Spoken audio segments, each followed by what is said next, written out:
Hello, this is Richard Beach for SonicState.com, and I'm here at the Hammersmith Apollo in London with Steve Stevens after a quite frankly fantastic gig from Billy Idol.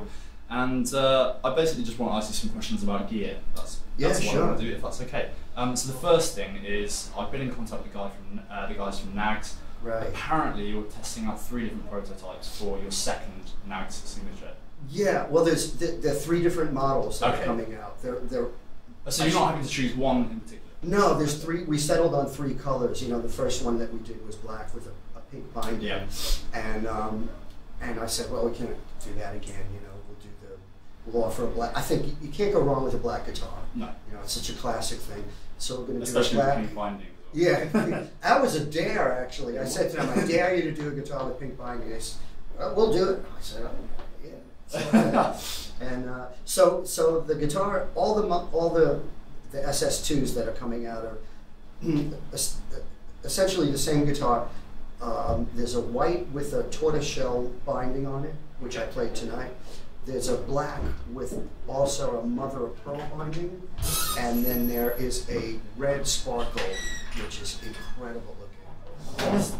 From my perspective, there was one guitar that you were playing tonight that just looked like it was just loads of LEDs that were like kind of sparkling on fire. It's rhinestones, yeah. Okay. Yeah. It's really cool from where I was. I know, and you know, there's a guy in New York who does those, and I said, all right, I'll give him, you know, a Les Paul that I have. Wasn't terribly great guitar. I was okay, and because I thought maybe it would affect the sound of the guitar, but it kind of made it sound better for some reason. It kind of tightened up the sound of the guitar. But yeah, this has Swarovski crystals all over it on that. And so when you're working with the guys from Nags, is there a selection process you go through when it comes to materials and design? I kind of leave that to them. What we did with the relationship started because Peter Wolf, who's the partner in the company, and I had worked together at Hamer way back in the 80s when we had the Steve Stevens model. And he sent, you know, I got an email from him out of the blue, and he said, I'm working with Nags Guitar. Joe Nags was the head of the custom shop at PRS. And I had one PRS that was absolutely stunning, and he said, Joe made that guitar for you.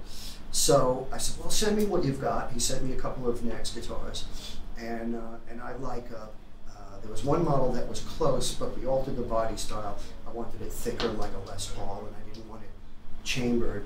I'm not a big, you know, chambering guitars, when you're playing the volume that we're at, they tend to feed back and you can't do anything without it. So we kept the guitar at about 8 pounds, which is, to me, the right weight for a guitar. It's essentially a mahogany body neck with a maple top on it. And we did a limited number of those. We did 100 of those for the first run. And so for the second one, I wanted to go a little bit more traditional. So I've got, I endorsed Tone Pros bridges, so we've got a Tone Pros locking bridge on that, like a tunematic style. And I fought them on the I wanted more of a pitch angle on the headstock, and but PRS does like a 14 degree, so gotta go Gibson style 17 degree. And they really didn't want to do it, but I said, I'm not doing the guitar unless it is, you know, because it just feels different. That increased tautness on the string just gives you a little bit more bite and a little bit more play in the guitar. So that's the difference between this one and the previous model. Okay. We altered the body style just a little bit so that when you take your hands off the neck, it doesn't move at all. It just sits really comfortably. A little bit more of a carve in the back to make it a little bit more comfortable. Same pickups. Different fret markers, and I think that's the only changes between the first one and the second one. Okay, and when you're talking about chambering and stuff like that, I noticed your the rhythm guitarist in the band Billy was using a Gretsch for the encore. Right. Yeah. Is that a centre block model? Because it didn't sound like it was feeding back. Yeah, he said it was a centre block guitar. Yeah. I was trying to work out what I was doing on there. Yeah, I mean some songs you can get away with it. You know, things that are not too much gain to them. And I have one Nags that's a semi-hollow that I use for the older Gen X stuff, because it's kind of ragtag, you know. So for that, it's fine. But like it's for stuff, you know, for the majority of Billy Idol stuff, you need that tightness, that sort of percussive guitar tightness. And the new model's coming out next year. Yeah, it's going to debut at the NAMM show. I was going to ask you, are you going to be at the NAMM show? No, we're on the road. We'll be on our US tours. You've been to the show before, though, right? It's a yeah. crazy sort of amalgamation of there's very interesting people from around the world getting together. Yeah, well, I've done the NAMM show. I've done Music Mesa in Frankfurt. Actually, the first time I went to that, I got to jam with John Entwistle. Played a bunch of Who songs. Every time I go to the Mesa, I remember that. Yeah, last time we were there last year, and I was in the booth 65 amps, right. And Earl Slick just walked in and started playing the new one of the new 65 amps models, and just one of those beautiful moments where you sort of like, you know, glad you're not anywhere else in the world. At that particular point. Yeah, he's played on a couple of legendary records. Yeah, yeah, he's a cool guy. And so the guitar coming out next year. The last one was a limited run. I take it this one is going to be a limited run as well. Yeah. For each model. 100 all total. 100 all totaled. Okay. So people can order the color that they want. Dealers can get them for people if they want. I'll tell you, get the red sparkle. It really is incredible. It really is. I don't have it because we did some TV stuff in the States, so our gear was already shipped out for this tour. But the red sparkle is just—it's an incredible looking guitar. I read the other day that, and I basically wanted to double check this with you, that you once told Steve Vai to stop using carbon equipment on a record. Is that true? No, I didn't tell him that. You know, I mean, whoever I did the interview with, I guess people just picked up on that. Right. I met with Roth while I was making Whiplash Smile, and he and Billy Sheehan had already started to put the band together. They were looking for guitar players. So I had just signed to Warner Brothers, and Ted Templeman was the producer of all of the classic Van Halen stuff. He was the head of A&R. So Ted threw my name in there, not really knowing what I was doing or anything. So Dave flew to New York for something. We met and had lunch, and I said, "Well, I'm not going to leave Billy Idol. I'm going to do a solo record eventually, but I'm committed to finishing the record and doing the tour behind it." So, and I guess someone had already thrown Steve Vai's name out there, so he asked me if I knew anything about him, and I had seen some stuff for him with Zappa, and I said, having him and Sheehan together is going to be monstrous. Yeah. I mean, the other thing was I had already met Eddie Van Halen. I was already friends with him, and I didn't, not only was I committed to Billy Idol, but I just didn't want to, just be the guy that replaced Eddie Van Halen. I just thought that's something about that.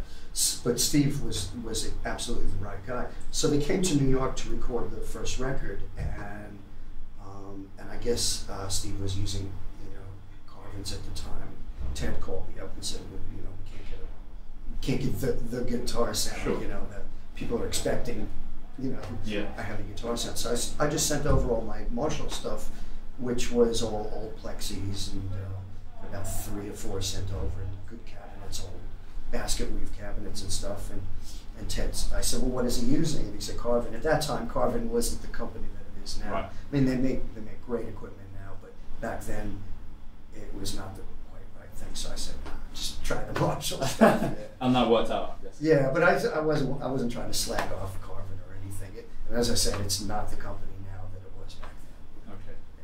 Yeah. And let's talk about the new record as well. It sounds like the approach you've used is like when I hear guitar playing, it sounds like you approach guitar playing as a composer rather than a guitarist sometimes, if that makes sense. And there's a really nice array of different tones and sounds on the album. Yeah. And I wanted to talk to you about effects because there's a solo. It sounds like you're using a whammy. Digitech whammy, is that right? Right. Yeah. Solo.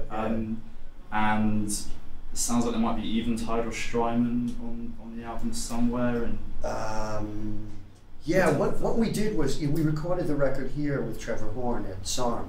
Okay. So I didn't have that much gear that I could send over. I sent over a small pedal board that I had, and then I contacted Roland, who I endorse, and I said, put a box together, just send everything over. So is it Roland gear then instead of? There's a lot of Roland stuff on it, okay. and we had spent about 6 months writing and demoing at my studio. So I sent all of those files over to Trevor Horn. So some of the solos, there's a really wacky solo in, I'm not sure which song, but it has I've got like 2. Is it Can't Bring Me Down, or there's one that's just it's a song you open with tonight. Right. It's just yes. If you don't mind me saying, one of the coolest guitar solos I've heard. Oh, great! Yeah, that's a whammy. That one, yeah. But some of the solos, rather than trying to beat them, we just took the solos from my demos. Okay. And there's one that has a Digitech synth wah on it, right. And we used that. Everyone agreed. And Idol is one of those guys. He's, I'll usually put down an initial solo, and he'll always go, "That's the one," Yeah. And then I'll spend some time, going, "Oh, I was just kidding, I was just getting started, man." Yeah. And then he's usually right, Okay. It will get something else, and then maybe like one bar I'll punch in from another thing. But essentially, my first takes are usually the right ones, because there's the element of discovery in it, which is kind of cool. It's a great testament to your ability as a guitarist as well. If you can commit to take or I just don't get any better. I'm sure that's not the case. And there's a track, Ghost in My Guitar, as well, which you actually wrote the lyrics for as well. I did. The way this record was done, we knew that Billy was going to do his autobiography. So, and I've been. So were you writing as him? Was that? Yeah, it was myself, Billy Idol, and Billy Morrison were the 3 writers, and we just every day we work on something. But this was the first record that really, a lot of the lyrical ideas came first before the music, because he was working on his autobiography. So Ghost in My Guitar, he mentioned to me, he said, it'd be great to write something about the first year that he was in New York, which I met him, and some of the characters that were around that maybe haven't really survived, or there's a lot of craziness going on in New York at the time. So I kind of ran with the ball with that kind of theme, and there's New York has become very kind of gentrified, but back then you didn't go to anywhere below the Bowery or Avenue A, B, C, what they called Alphabet City at that time. So that's kind of about when he first moved to New York and some of the friends he made. And there's on the record, beautiful acoustic tone in that track, and again some really nice lead lines in there as well. Is that acoustic tone something that was quite instant, or was it something that took a lot of deliberation, a lot of experimentation? Well, I started playing when I was 7.5, and I didn't get an electric guitar till I was 13. Oh, right. So acoustic is is my foundation. Is that what you pick up when you? Yeah. Okay. And it's the best thing to write on, Usually when we're coming up with an idea, we'll sit down with acoustic guitars and just if you can make a song work. I look at the acoustic guitar almost like a little mini orchestra or something. There's just all that note information and harmonic stuff within it. Yeah. So and then I brought my flamenco with me, and I'm always the first guy to go, "Hey, how about flamenco guitar?" And most producers are like, "Yeah, save it for your own record." But luckily, Trevor Horn, who's worked with Steve Howe, and he loves nylon string guitar, and he'd go, "Yeah, I like that," So I got away with it, Yeah. And so you've worked with loads of people, and you just brought this new album out as well. Is there anything you feel like you still want to do in your musical career, or is it just kind of being a rock star around the world? Nah, I was, I look at, my dad was an offset printer his whole life, and he instilled in me the no matter what you do, whether you're a plumber or a bus driver, it's